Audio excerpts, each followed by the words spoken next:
Hi, beautiful people. Welcome to Braids by Kemilis. Today, I'll be working on a Microlocs Retie that is long overdue. I mean, it's seriously overdue. If you ever stretched your Retie appointment a little too far, this one is for you. So let's get into it. So right here, I'm starting with the back section. It's always best to work in clean, organized parts.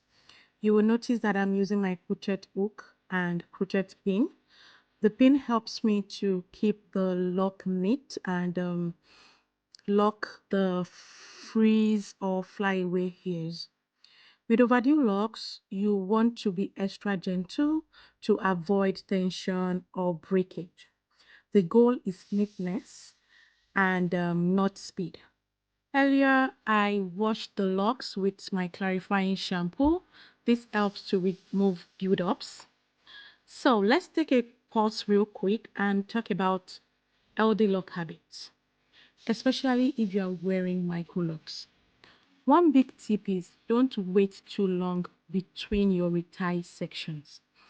Every 4 to 8 weeks is a very good rhythm, depending on your hair growth and your micro lock size.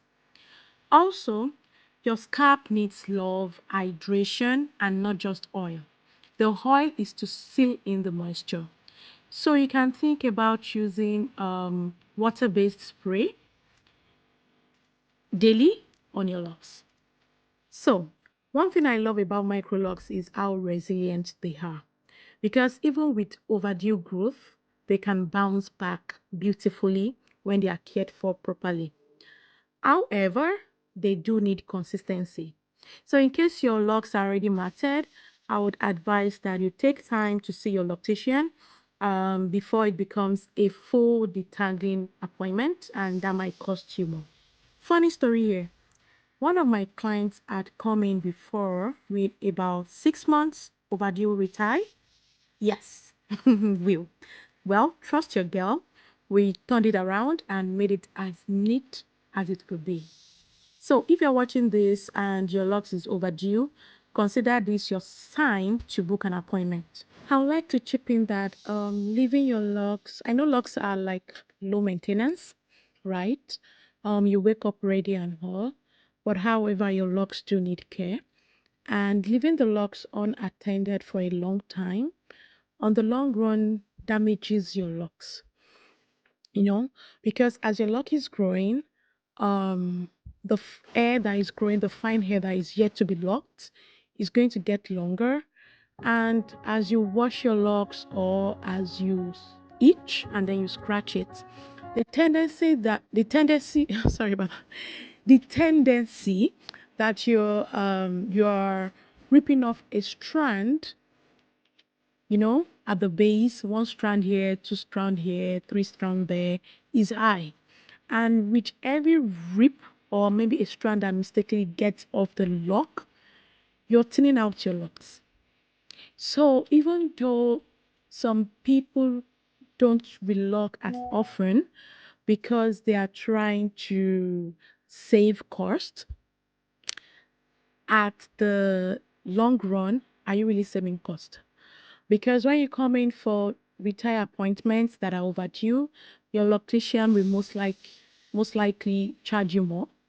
Then, even though we offer repairs, some damages are beyond repair. So just my 2 cents there. It's good to stay on top of the game with your retires. In case you might have noticed that I'm kind of struggling with the voiceover because this is my very first voiceover video. However, let me tell you a bit about myself. My name is Kemi, and people call me Kemilis. So I've been a loctician for about 10 years. I started getting interested in hair because my mom was a stylist growing up, and I think I've seen her do a lot of beautiful works.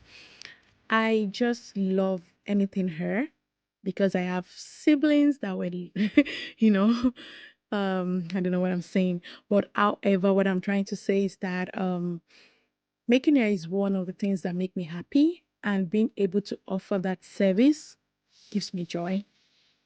Okay. While I walk through the last section, let me just say this. Whether you DIY your retires or going to the salon, listen to your scalp. Tight is not always right, and clean parts over speed. All right, fam, that's a wrap for today's Overdue Microlocs rescue. If you learned something, give this video a thumbs up and subscribe for more real-life lock care tips and transformations. And tell me in the comment section, how often do you retire your Microlocs? Let's talk about it. Thank you for watching.